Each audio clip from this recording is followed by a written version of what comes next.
Everyone. आज हम बात करेंगे नॉट फॉर प्रॉफिट ऑर्गेनाइजेशन के बारे में, जिसमें not for profit organisation part 3 video. First part में हमने बात किया नॉट फॉर प्रॉफिट ऑर्गेनाइजेशन क्या है, उसमें कौन कौन सी फाइनेंशियल स्टेटमेंट बनाई जाती है। सेकंड पार्ट में हमने बात किया फंड बेस्ड अकाउंटिंग के बारे में। आज हम थर्ड पार्ट में बात करेंगे कुछ स्पेशल आइटम्स जो हम इसमें शो करते हैं नॉट फॉर प्रॉफिट ऑर्गेनाइजेशन के अंदर, which are different from the profit organisation. तो उन कुछ स्पेशल आइटम्स के बारे में बात करेंगे हम। तो इसमें देखिए सबसे पहले जो है एंट्रेंस फी और एडमिशन फी, मतलब इसका अकाउंटिंग ट्रीटमेंट जो है वो क्या होगा नॉट फॉर प्रॉफिट ऑर्गेनाइजेशन के अंदर, उसके बारे में हम बात करेंगे। सबसे पहले एंट्रेंस फी है क्या, या ये जो है एडमिशन फी क्या है। Entrance fee is the amount paid by a person at the time of becoming a member of not for profit organisation. जब कोई मेंबर बनता है नॉट फॉर प्रॉफिट ऑर्गेनाइजेशन के अंदर, या जब कोई मेंबर एडमिट होता है नॉट फॉर प्रॉफिट ऑर्गेनाइजेशन के अंदर, उस टाइम जो है वो एक फी पे करता है, और जो वो फी पे करता है उस फी को हम क्या कहते हैं, एडमिशन फी या एंट्रेंस फी के नाम से उसको जानते हैं। Entrance fee is treated as revenue receipt and shown in income and expenditure account on credit side. जो आपका एंट्रेंस फी या फिर जो है एडमिशन फी है, इसको जो है रेवेन्यू रिसिप्ट माना जाता है, क्योंकि ये बार बार रिकरिंग नेचर की आइटम है, बार बार होने वाली आइटम है, जो हमें हर साल जो है रिसीव होगी। जैसे ही मेंबर जो है अपनी मेंबरशिप को रिन्यू करवाएगा तो वो एक फी पे करेगा eight the time of reviewing और रिन्यूइंग हिज मेंबरशिप। तो उस टाइम पे जो फी पे की जा रही है वो हर साल हमें रिसीव हो रही है। It means that is a recurring nature item. जब ये रिकरिंग नेचर की आइटम है तो इट मींस ये एक रेवेन्यू रिसिप्ट है, और रेवेन्यू रिसिप्ट है तो इसको हम कहाँ शो करेंगे, इनकम एंड एक्सपेंडिचर अकाउंट के अंदर क्रेडिट साइड में या इनकम साइड में हम इसको शो करेंगे। तो इनकम एंड एक्सपेंडिचर अकाउंट जो है, जो हम बनाते हैं इनकम एंड एक्सपेंडिचर अकाउंट, उस इनकम एंड एक्सपेंडिचर अकाउंट में ऑन क्रेडिट साइड ये आपका डेबिट साइड हो गया, और ये आपका जो है क्रेडिट साइड है। तो इस साइड के अंदर हम इसको यहां शो करेंगे बाय एंट्रेंस फी। बाय एंट्रेंस फी या एडमिशन फी। जब तक इसके बारे में ना कहा गया हो क्वेश्चन में कि इसको कैपिटलाइज करना है, जब तक कैपिटलाइज करने के बारे में नहीं कहा गया है, तब तक हम उसको रेवेन्यू रिसिप्ट मानेंगे, और उसको हम जो है इनकम एंड एक्सपेंडिचर अकाउंट के अंदर क्रेडिट साइड में, इनकम साइड में हम दिखाएंगे। क्रेडिट साइड में हम सारी की सारी इनकम्स दिखाते हैं, डेबिट साइड में हम सारे के सारे एक्सपेंडिचर्स दिखाते हैं। तो इसके अंदर ये वाली साइड जो है क्रेडिट साइड है इनकम एंड एक्सपेंडिचर अकाउंट के अंदर। तो on credit side by entrance fee और बाय एडमिशन फी, इस तरीके से हम जो है एंट्रेंस फी को शो करेंगे। दूसरी इसकी जो मेन इंपोर्टेंट आइटम है वो है आपका लाइफ मेंबरशिप फी। अब लाइफ मेंबरशिप फी क्या है? Life membership fee is the fee which is paid by a member. ये किसके द्वारा पे की जाती है? एक मेंबर के द्वारा फॉर होल लाइफ। जैसे एक एडमिशन फी है या एंट्रेंस फी है, वो एवरी ईयर पे की जाती है, और जब कोई मेंबर जो है उस फी को होल लाइफ के लिए पे कर देता है, पूरे के पूरे लाइफ के लिए पे कर देता है, तो उसको हम कहते हैं लाइफ मेंबरशिप फी। और इस मेंबरशिप फी को, लाइफ मेंबरशिप फी को हम जो है कैपिटल रिसिप्ट मानते हैं। कैपिटल रिसिप्ट क्यों मानते हैं? क्योंकि ये एक नॉन रिकरिंग नेचर आइटम है। नॉन रिकरिंग मींस ये बार बार नहीं होती है। ये मेंबर जो है लाइफ में एक ही बार पे करता है नॉट फॉर प्रॉफिट ऑर्गेनाइजेशन को, और जब एक ही बार पे करता है तो वो एक टाइप की क्या है, नॉन रिकरिंग नेचर आइटम है, जो बार बार नहीं होने वाली आइटम है। तो इसलिए इसको जो है कैपिटल रिसिप्ट माना जाता है, और जिसको हम कहां शो करेंगे, बैलेंस शीट के अंदर ऑन लायबिलिटी साइड। तो बैलेंस शीट के अंदर on liability side we have to show this life membership fee in this वे।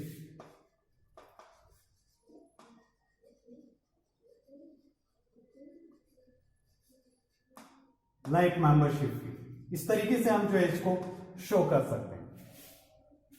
तो ये लाइफ मेंबरशिप फी है जो होल लाइफ के लिए जो है एक मेंबर के द्वारा पे कर दी जाती है।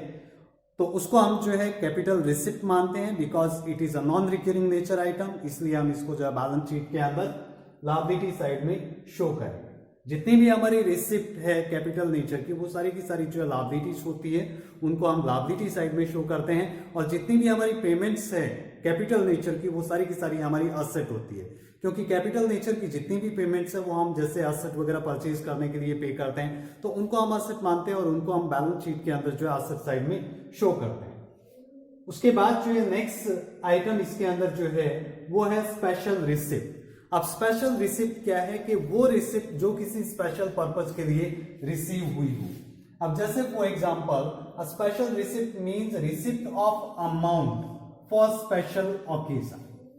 जब कोई अमाउंट हमें किसी स्पेशल ओकेजन के लिए रिसीव होती है, फॉर एग्जांपल इसमें है कि contribution receive for annual function, कि एनुअल फंक्शन जो है ऑर्गेनाइज करना है, उस एनुअल फंक्शन के लिए हमें जो है कोई अमाउंट रिसीव हो गई, तो वो हमारी क्या है स्पेशल रिसिप्ट है। या एनुअल डिनर के लिए हमें कोई रिसिप्ट हो गई अमाउंट, वो हमारी क्या स्पेशल रिसिप्ट है। Such contributions are credited to separate account, उनको एक सेपरेट अकाउंट में क्रेडिट किया जाएगा, जैसे एनुअल फंक्शन अकाउंट। हम यहाँ पे एनुअल फंक्शन के लिए अमाउंट रिसीव हुई है तो उसके लिए हम एनुअल फंक्शन अकाउंट क्रिएट कर सकते हैं और उस एनुअल फंक्शन अकाउंट के अंदर उसको जो है क्रेडिट किया जा सकता है। उससे रिलेटेड जो भी एक्सपेंसेस होगा उसको उसमें से हम डेबिट करेंगे, और उसमें से डेबिट करने के बाद जो बैलेंस होगा उसको हम क्या करेंगे, इनकम एंड एक्सपेंडिचर अकाउंट के अंदर शो करेंगे। कैसे शो करेंगे इस स्पेशल रिसिप्ट को? हम इस तरीके से शो कर सकते हैं इनकम एंड एक्सपेंडिचर अकाउंट के अंदर, income and expenditure account, in income and expenditure account on income side. For example हमें जो है यहाँ पे एनुअल फंक्शन के लिए रिसिप्ट रिसीव हुई, तो यहां हम शो करेंगे बाय एनुअल फंक्शन रिसिप्ट।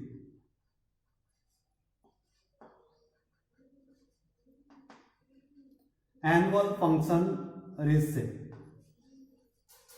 ये हमने यहां शो किया। इससे रिलेटेड जो भी एक्सपेंसेस है उसको इसमें से माइनस कर दो, less annual function expenses, annual function expenses.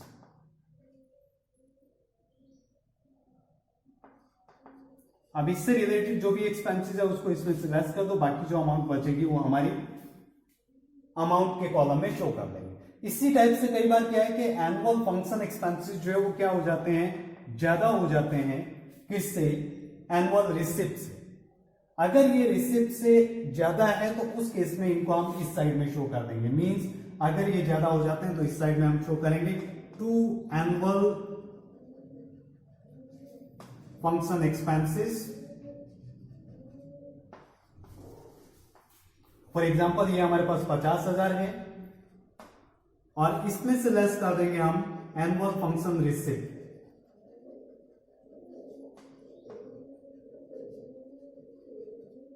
Annual function receipt for example ये हमारे पास 45,000 है, तो 5,000 रुपीज के एक्सपेंसेस ज्यादा हो गए, तो हमने क्या किया, इसको इस साइड में दिखा दिया। अगर ये हमारे पास ज्यादा है, जैसे मान लीजिए कि ये हमारे पास जो है एनुअल रिसिप्ट जो है वो 45,000 है और ये एक्सपेंसेस जो है 40,000 है, तो उसको हम यहाँ पे 5,000 इनकम हमारे पास एक्सेस में है तो उसको हमने उस साइड में शो कर दिया। तो इस तरीके से जो स्पेशल रिसिप्ट है उसको हम शो कर सकते हैं इनकम एंड एक्सपेंडिचर अकाउंट के अंदर। अगर हमारी इनकम जो है, रिसिप्ट जो है वो ज्यादा है तो उसको हम उस साइड में शो करेंगे, उसमें से एक्सपेंसेस को माइनस कर देंगे। अगर हमारे एक्सपेंसेस ज्यादा है तो एक्सपेंसेस को हम इस साइड में शो करेंगे, उसमें से रिसिप्ट को माइनस कर देंगे। बाकी जो एक्सपेंसेस है वो इनकम एंड एक्सपेंडिचर अकाउंट के अंदर शो कर दिए जाएंगे। नेक्स्ट इसमें है डोनेशन। अब डोनेशन जो है वो है क्या? डोनेशन सबसे पहले तो क्वेश्चन ये आता है कि डोनेशन क्या है। Donation is a gift for charity, humanitarian add और टू बेनिफिट अ कॉज। मतलब कि डोनेशन क्या है, gift for a charity, charity के लिए कोई गिफ्ट हमें मिल जाए, या ह्यूमैनिटेरियन एड है मतलब ह्यूमन लाइफ के बेनिफिट के लिए कोई अमाउंट जो है वो डोनेट की जाती है, कोई अमाउंट जो है दी जाती है, या और to a benefit a cause, या किसी कारण से कोई बेनिफिट उसकी वजह से होता हो, उसके लिए अगर कोई अमाउंट रिसीव होती है।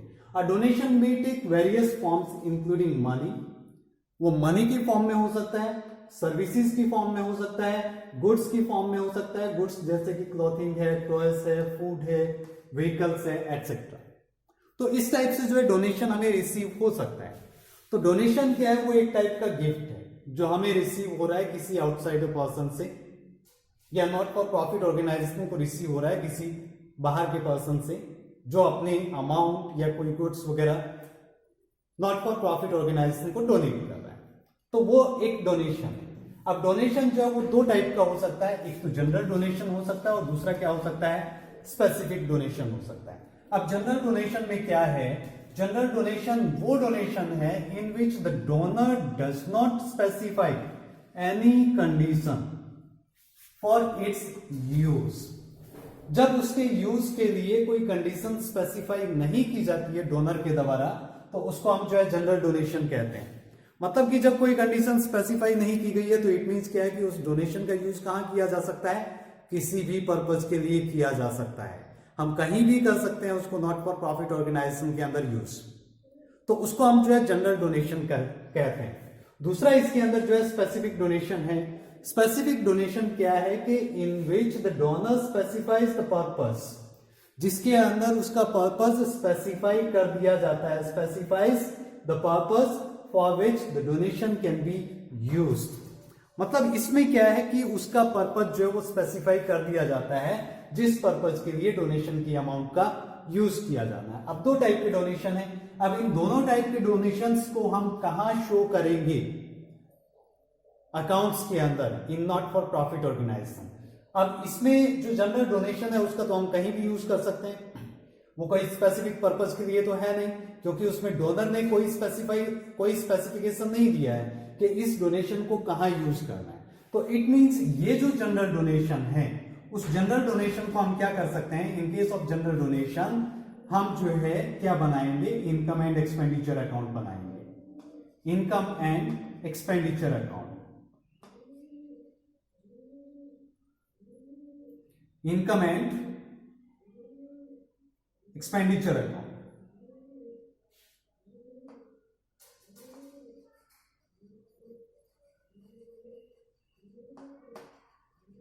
इन इनकम एंड एक्सपेंडिचर अकाउंट जो जनरल डोनेशन है वो हमारी इनकम है, नॉट फॉर प्रॉफिट ऑर्गेनाइजेशन के लिए इनकम है, तो उसको हम शो करेंगे बाय जनरल डोनेशन। इसको एज अ जनरल डोनेशन हम जो है इनकम एंड एक्सपेंडिचर अकाउंट के अंदर इनकम साइड में, क्रेडिट साइड में हम शो करेंगे। दूसरा क्या है कि अगर ये स्पेसिफिक डोनेशन हो, इन केस ऑफ स्पेसिफिक डोनेशन, उस केस में स्पेसिफिक डोनेशन है, it means that can be used only for the specific purpose. तो उस डोनेशन को हम कहां शो करेंगे, उसको हम शो करेंगे बैलेंस शीट में। बैलेंस शीट के अंदर या तो उस स्पेसिफिक डोनेशन के लिए क्या होगा कि एक स्पेसिफिक फंड बना होगा। अगर उसके लिए स्पेसिफिक फंड बना है तो उस स्पेसिफिक फंड के अंदर उस स्पेसिफिक डोनेशन को ऐड कर दिया जाएगा। फॉर एग्जांपल अगर स्पेसिफिक फंड जो है वो दिया गया प्राइस के लिए, मतलब कि ये जो स्पेसिफिक फंड है, स्पेसिफिक डोनेशन है, वो प्राइस के लिए दिया गया है और प्राइस फंड हमारे पास पहले से है, तो हम यहां पे क्या शो करेंगे, प्राइस फंड।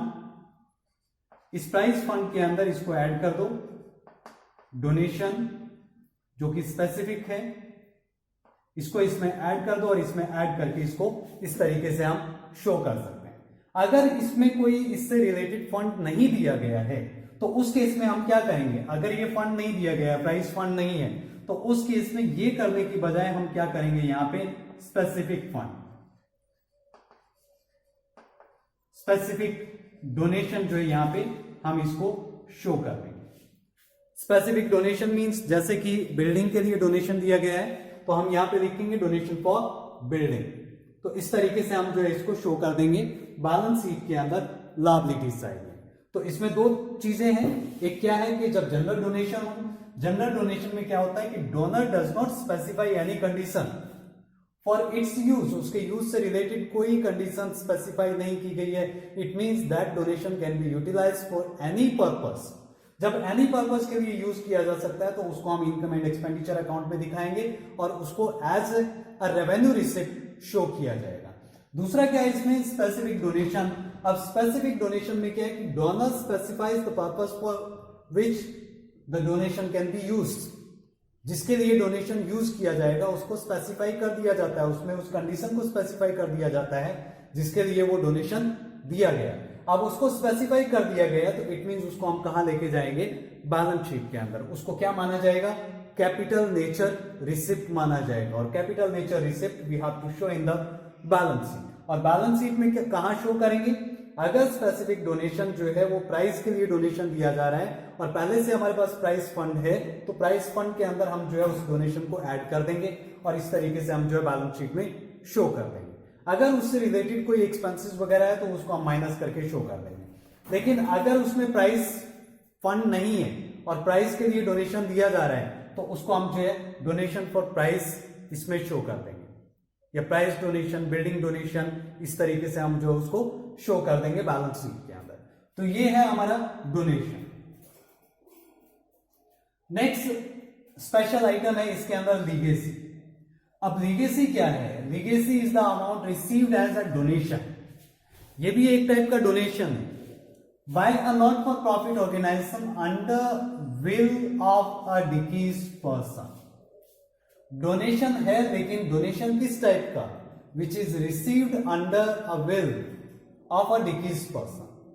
जो डिसीज्ड पर्सन है, जिसकी डेथ हो गई है, उसने अपनी वसीयत में लिख दिया कि मैं अपनी प्रॉपर्टी जो है वो किसको डोनेट कर रहा हूं, नॉट फॉर प्रॉफिट ऑर्गेनाइजेशन को डोनेट कर रहा हूं। तो अगर उसने अपनी विल में ये लिख दिया है, अपनी वसीयत में ये लिख दिया है, तो उस केस में वो क्या होगी, लीगेसी कहलाएगी। ठीक है। द डोनर मे और may not specify condition for its use. Legacy जो है, लीगेसी के लिए भी डोनर जो है वो क्या कर सकता है कि उसमें कंडीशन को स्पेसिफाई कर सकता है या कंडीशन को स्पेसिफाई नहीं कर सकता। तो इसमें भी ये दो टाइप का हो सकता है, एक तो जनरल डोनेशन हो सकता है और दूसरा जो है स्पेसिफिक डोनेशन हो सकता है। अभी जैसे हमने डोनेशन के अंदर बात की वैसे ही सेम जो है ट्रीटमेंट किसका किया जाएगा, लीगेसी का किया जाएगा। अगर जनरल डोनेशन है मींस लीगेसी जो है हमें जनरल पर्पस के लिए रिसीव हुई है जिसके अंदर कोई पर्पस स्पेसिफाई नहीं किया गया, ऐसे केस में इसको हम कहां शो करेंगे, इन income and expenditure account. Income and expenditure account में कौन सी साइड में, ऑन क्रेडिट साइड। इसको हम क्रेडिट साइड में बाय लीगेसी करके शो कर देंगे इनकम एंड एक्सपेंडिचर अकाउंट में। दूसरा इसमें स्पेसिफिक डोनेशन। अगर लीगेसी हमें जो है एक स्पेशल पर्पस के लिए रिसीव हुई है जिसका एक स्पेशल पर्पस है तो उस केस में हम इसको कहां शो करेंगे, इन बैलेंस शीट। क्योंकि वो एक स्पेसिफिक पर्पस के लिए रिसीव हुई है, केवल हम उसी पर्पस के लिए इसको यूज कर सकते हैं। बैलेंस शीट के अंदर कहां शो करेंगे हम, लायबिलिटी साइड। इसको लायबिलिटी साइड में बैलेंस शीट के अंदर शो किया जाएगा। If legacy is received for a special purpose because the condition is specified for it can be used, so in that case it will be shown in the balance sheet on liability side. और अगर इसमें कोई purpose नहीं है, कोई condition specify नहीं की गई है, it means that will be treated as revenue receipt and that will be shown in income and expenditure account on credit side by legacy. Clear. Next one item is coming, ये हमने show कर ही दिया। In case of general donation, in case of general donation जो है income and expenditure account बनाइए।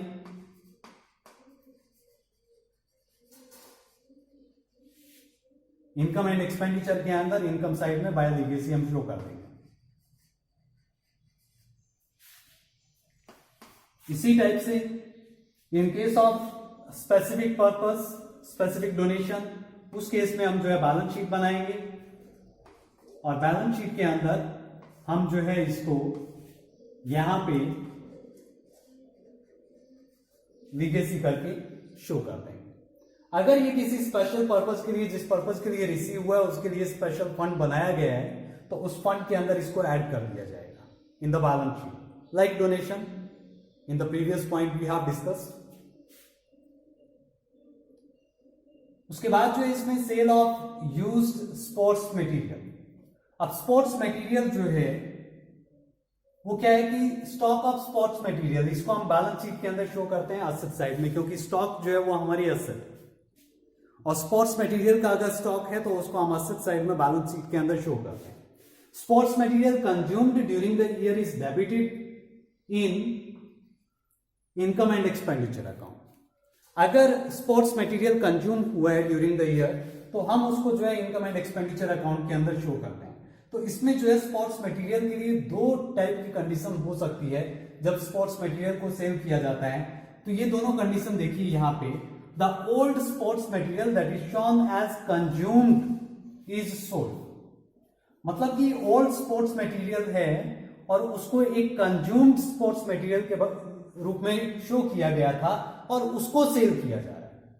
दूसरा इसमें क्या है कि old sports material appears in the balance sheet and is sold, मतलब दोनों के अंदर देखिए ये तो अपीयर्स इन बैलेंस शीट है और ये क्या है कंज्यूम्ड, मतलब ये कंज्यूम किया जा चुका था, उसके बाद जो हमारे पास बचा, जो बेकार में स्पोर्ट्स मटेरियल जो यूज करने के बाद जो बेकार में बचा हुआ है उसको अगर सेल किया जा रहा है, कंज्यूम हो चुका है और उसके बाद सेल किया जा रहा है बचा हुआ स्क्रैप वैल्यू, तो उसको कहां शो करेंगे हम। दूसरा क्या है कि अगर वो बैलेंस शीट में अपीयर है और उसको सेल किया जा रहा है, उसकी स्क्रैप वैल्यू को नहीं, स्पोर्ट्स मटेरियल को सेल किया जा रहा है, तो उसको हम कहां शो करेंगे। तो दो कंडीशन है इसके अंदर। तो फर्स्ट केस में देखिए, इस केस में हम क्या करेंगे, इनकम एंड एक्सपेंडिचर अकाउंट बनाएंगे, income and expenditure account. Income and expenditure account के अंदर अगर स्पोर्ट्स मटेरियल को सेल किया जा रहा है जो कि कंज्यूम था उसको सेल किया जा रहा है, तो उस केस में हम लिखेंगे by sale of old sports material.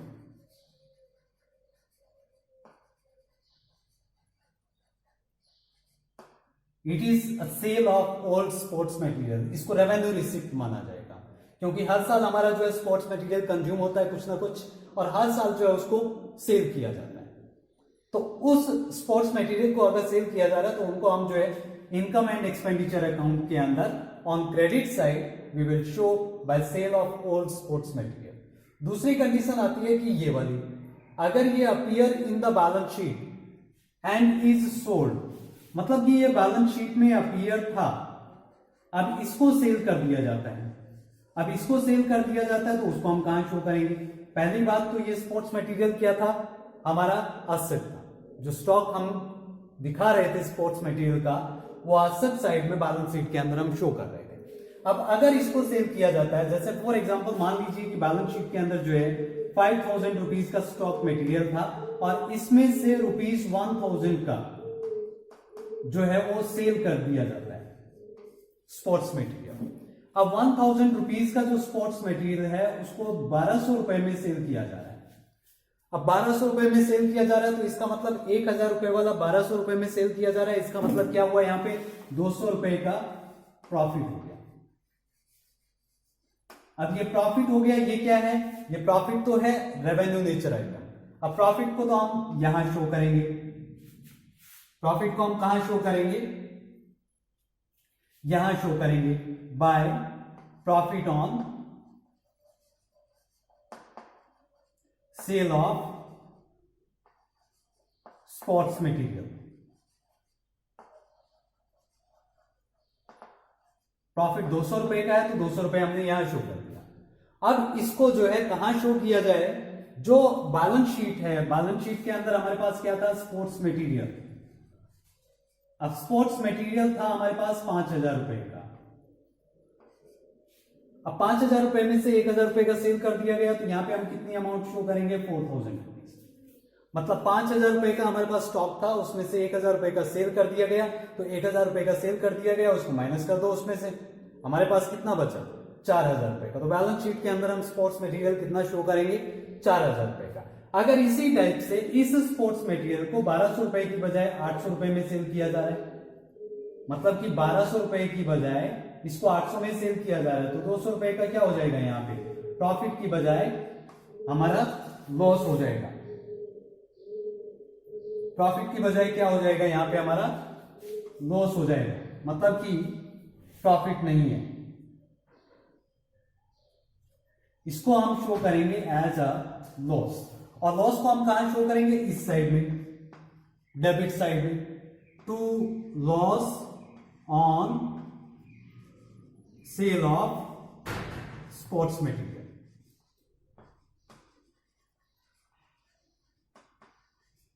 इस तरीके से 200 रुपए यहां शो करेंगे। तो इस तरीके से हम जो है sale of use sports material को शो कर सकते हैं। अब बैलेंस शीट में क्या शो किया जाएगा, 800 रुपए में सेल किया जा रहा है, 200 रुपए का लॉस हुआ, तो बैलेंस शीट में क्या शो किया जाएगा, 5000 रुपए स्टॉक था हमारे पास, उसमें से कितनी बुक वैल्यू का सेल किया गया, बुक वैल्यू तो हमारे पास 1000 ही है ना, तो 1000 रुपए की बुक वैल्यू का स्टॉक सेल किया गया है। तो 1000 रुपए की बुक वैल्यू जो है वो 5000 में से माइनस करेंगे, 5000 में से माइनस करके 4000 रुपए हम जो है यहां पे शो करेंगे। So 4000 will be shown here in the balance sheet. तो ये है इसमें accounting treatment of sale of used sports material. उसके बाद नेक्स्ट आइटम आती है सेल ऑफ ओल्ड एसेट। अब ओल्ड एसेट को सेल किया जा रहा है, एसेट तो हमें पता है कि बैलेंस शीट में ही शो की जाती है, उसमें कंज्यूम्ड वगैरह कुछ नहीं होता है, तो उसको बैलेंस शीट में शो करते हैं हम एसेट साइड में। अब इसको अगर सेल किया जा रहा है तो उसको सेल करने पे इसको हम कहां शो करेंगे, इसमें दो चीजें हैं।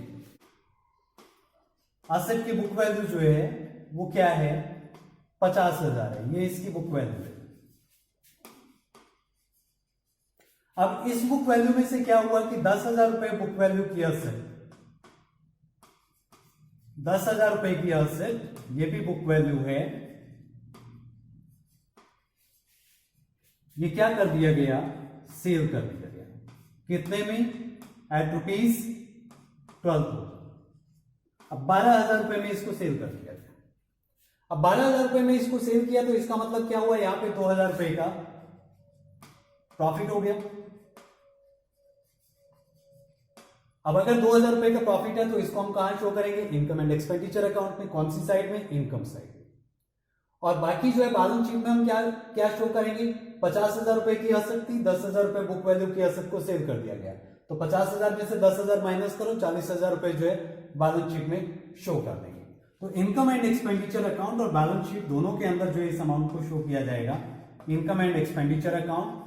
इस इनकम एंड एक्सपेंडिचर अकाउंट के अंदर अगर ये प्रॉफिट है तो इसके अंदर लिखेंगे हम by profit on sale of asset, by profit on sale of asset, कितना, 2,000 रुपए। बैलेंस शीट में हम क्या शो करेंगे, बैलेंस शीट के अंदर ऑन एसेट साइड हम जो है एसेट शो करेंगे, कितना, 40,000। मतलब कि 50,000 में से ये 10,000 माइनस कर दो तो हमारे पास कितना बचा, 40,000। तो ये 40,000 जो है बैलेंस शीट के अंदर एसेट साइड में शो कर दिया जाएगा। इसी टाइप से अगर इसको सेल किया जाए 8,000 में या 7,000 रुपए में, मतलब कि लेस देन बुक वैल्यू, अगर लेस देन बुक वैल्यू है तो उस केस में क्या होगा, लॉस होगा, लॉस होगा तो उसको हम डेबिट साइड में शो कर देंगे इनकम एंड एक्सपेंडिचर अकाउंट के अंदर। तो इस तरीके से हम ट्रीट करेंगे सेल ऑफ ओल्ड एसेट को in the books of accounts. और नेक्स्ट आइटम है इसके अंदर sale of old newspaper. Old newspapers है, मैगजीन्स है, पीरियडिकल्स है, अगर उनको सेल किया जाता है, पुराने न्यूज़पेपर को रद्दी में सेल किया जाता है, तो वो एक टाइप से क्या है, नॉट फॉर प्रॉफिट ऑर्गेनाइजेशन के लिए एक रेवेन्यू रिसिप्ट है, और रेवेन्यू रिसिप्ट है तो उसको हम इनकम एंड एक्सपेंडिचर अकाउंट के अंदर क्रेडिट साइड में शो करेंगे। तो इनकम एंड एक्सपेंडिचर अकाउंट में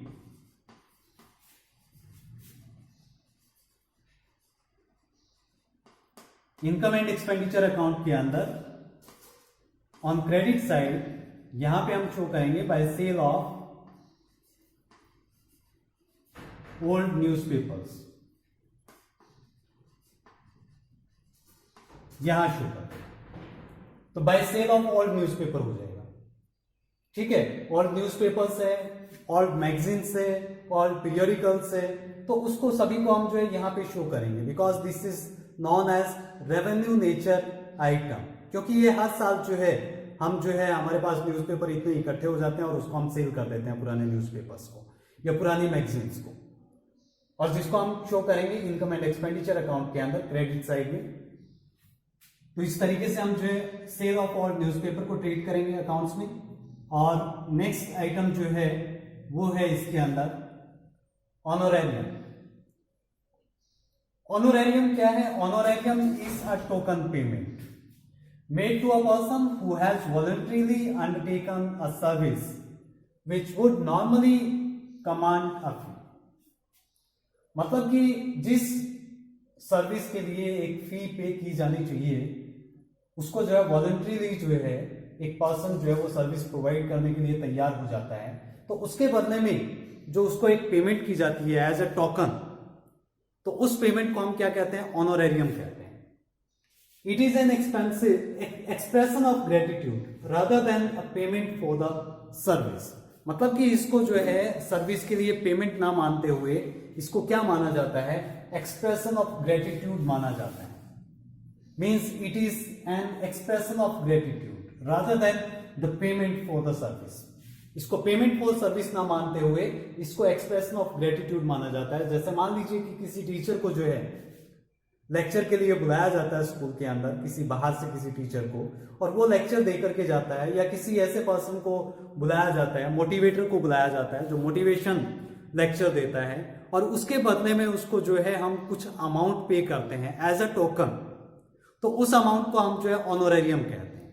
अब ऑनोरेरियम क्या है कि ये एक टाइप का जो है रेवेन्यू नेचर एक्सपेंसेस है। अब रेवेन्यू नेचर एक्सपेंसेस है तो इसको हम कहां शो करेंगे? इसको इनकम एंड एक्सपेंडिचर अकाउंट के अंदर, इनकम एंड एक्सपेंडिचर अकाउंट में हम इसको शो करेंगे डेबिट साइड में। On debit side here we have to show to honorarium.